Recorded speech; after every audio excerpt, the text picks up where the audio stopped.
and gentlemen, good evening and welcome to Citizen Aid, where we wrap the week's current affairs with the best political team on television from a very Auckland perspective. Warning, we're as fair and balanced as Fox News. Joining me tonight on my revolving panel of bloggers and Auckland opinion shapers, he was the voice of a community on Radio 531 PI until he criticised the government's decision to hand over $4.8 million to the Pacific Island Development Agency. Sadly, the brother of the man behind the Pacific Island Development Agency also turned out to own Radio 531 PI. It did nothing for his broadcasting career, but it has won him a place amongst the unknown casualties of speaking truth to power, the uncorruptible and unemployed radio broadcaster Efeso Collins. And he is to online propaganda what drinking is to driving. The only man who makes Paul Henry supporters look moderate. He's to the right of Genghis Khan. Daughters, look up your mothers, especially if your mother is having irrational menopausal mood swings. It's the Darth Vader of the right-wing blogosphere, the unsuppressible Cameron Slater, aka Whale Oil from gotcha.co.nz. Welcome to you both. Welcome. Coming up tonight, issue 1, the new super city has been created. Who will pay for Len Brown's vision and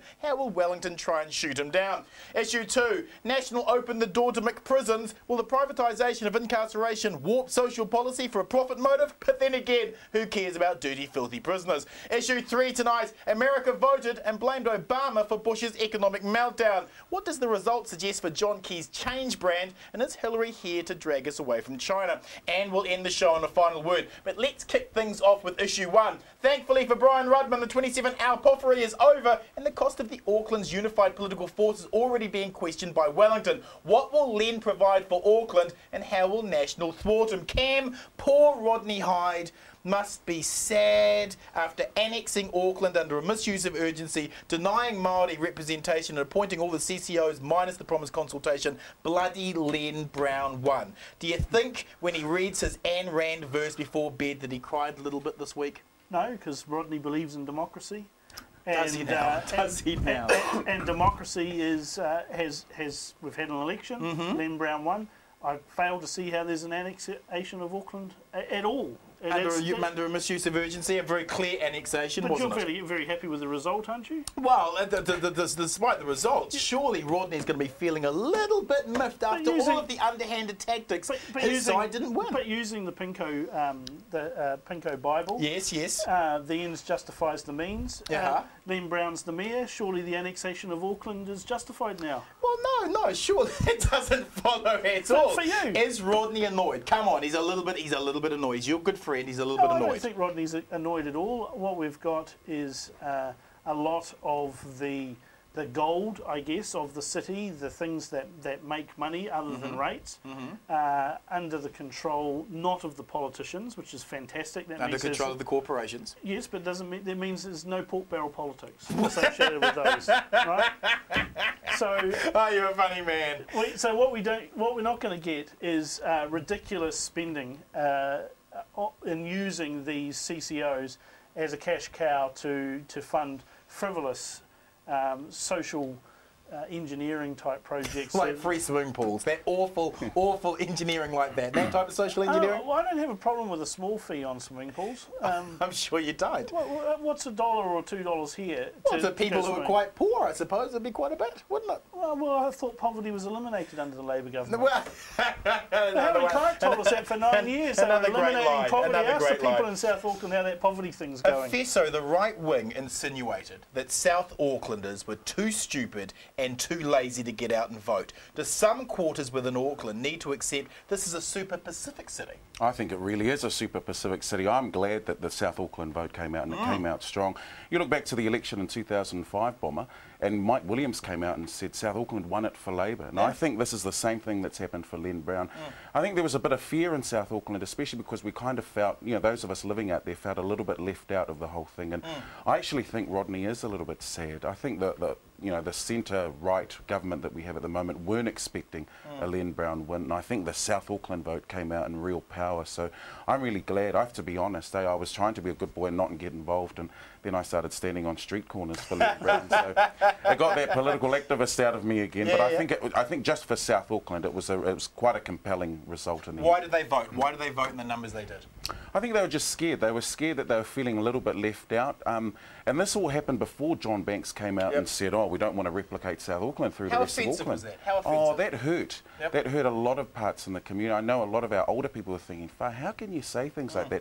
Is this the kind of leader we want of Auckland? And I think South Aucklanders want Auckland to know that they play a vital, pivotal part in the future of this city. I wrote something in the Metro earlier this week, and I think Māori and Pacific people just want to be heard. And I think that's why they came out. Why didn't Len have anything about the Pacific people at his inauguration? Don't you just love that term? You know, an hour of total Maori, Pacifica completely left out, but it was the Pacific people, not Maori, that delivered Auckland to Len Brown. Of course, Cam being the cultural attaché to the right as he is. No, but it's Thoughts true. on that? The churches of South Auckland, which are largely Pacifica, you have to admit that, got right in behind Len Brown, and which is ironic, because imagine if Brian Tamaki's church came out helping John Banks, the furore that would have been in the media. That's because he's crazy, though. See, he's crazy. He is, that's different. That's why. But the Pacifica peoples are the ones that backed Len Brown, and he ignored them in his inauguration. Is that his fair criticism? Yeah, I don't know that we felt ignored. I think the way the Pacific have always felt is Len's been our councillor in Otara for a long time, and people know him pretty well in Otara. And so I think most people were just thinking, look, we know that when you get into these roles, it's not as easy as just saying, yeah, well, let's all be bros. And even when they were talking about the churches, he was coming up, but we kind of accept that he can't always walk that line, and it's a bit of a shame because much more intelligent than you give it credit for. Where do you think I spend all my days? Cam, Wellington has conspired against Auckland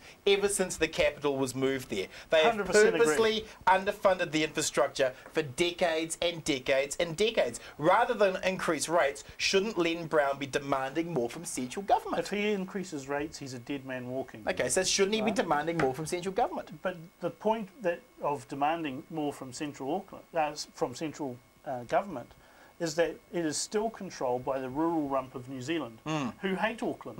That's why we need a unified voice. This is why we need Len Brown down unless you've actually lived outside of Auckland, and sadly, Bomber, you haven't.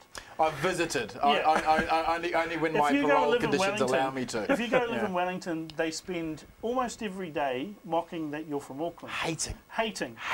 If you go to Christchurch and beating you up, and you catch a cab from the airport, the first thing they say is, where are you from? You cringe, you say Auckland, and then the vitriol starts. Yeah, they hate. Well, I don't think we understand that the rest of the country hates Auckland. The rest of the country hates Auckland, whilst Auckland doesn't give even a nanosecond of thought to the rest of the country. Don't think. Who cares? Who cares? Someone doesn't like us in Palmerston North. I don't care. I don't care. So why shouldn't we have this forceful discussion with central government about making them pay for more money for Auckland's infrastructure? I totally agree. You look at the roads in the South Island; they're the most brilliant roads. Pristine roads. Wonderfully built architectural feats.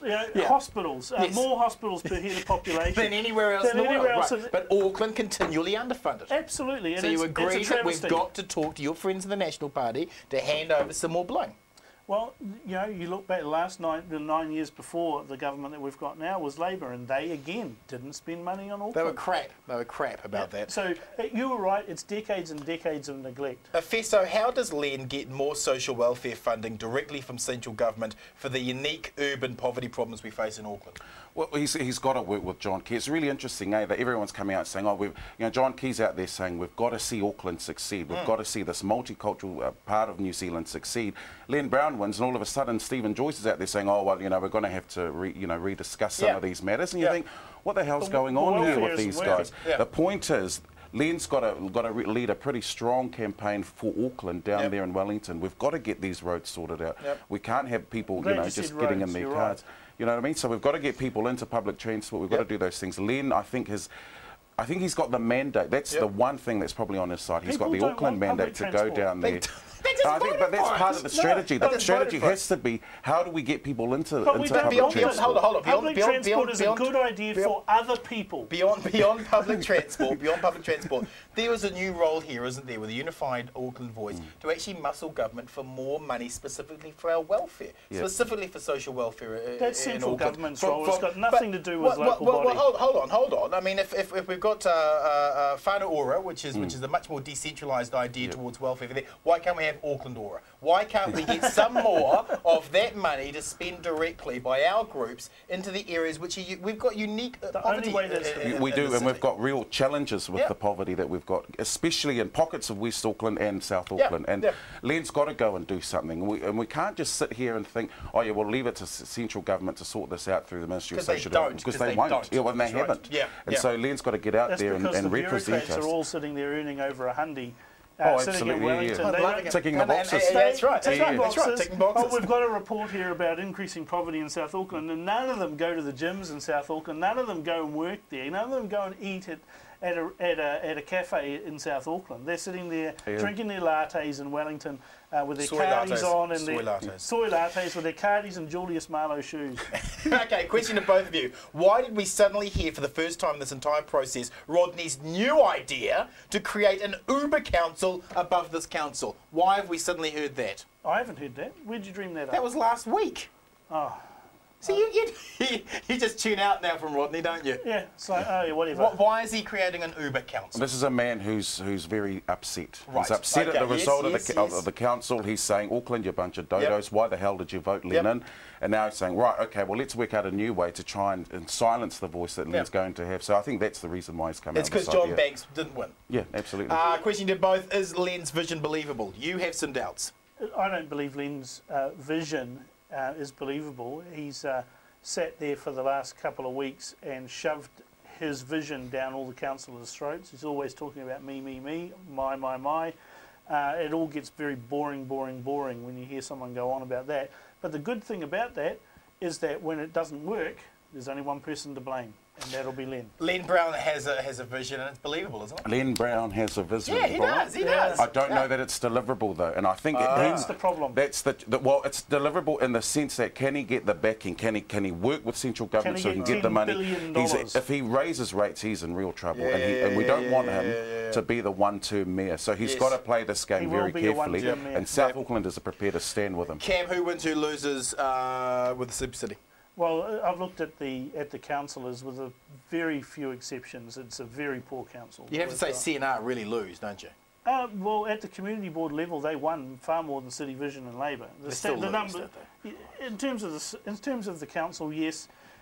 What was? Will your dad be doing the campaign managing for another 2 years? Because they get 2 years. He does 2. I think Dad should retire. Okay, should retire. Dad should retire. I say you shouldn't. I say you should stay on for another one. Who loses though? The ratepayers ultimately are going to lose because Len Brown will not be able to deliver his billions of promises at all.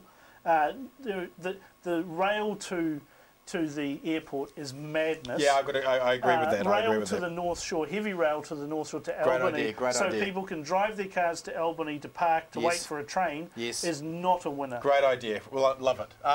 Who wins, who loses the Super City?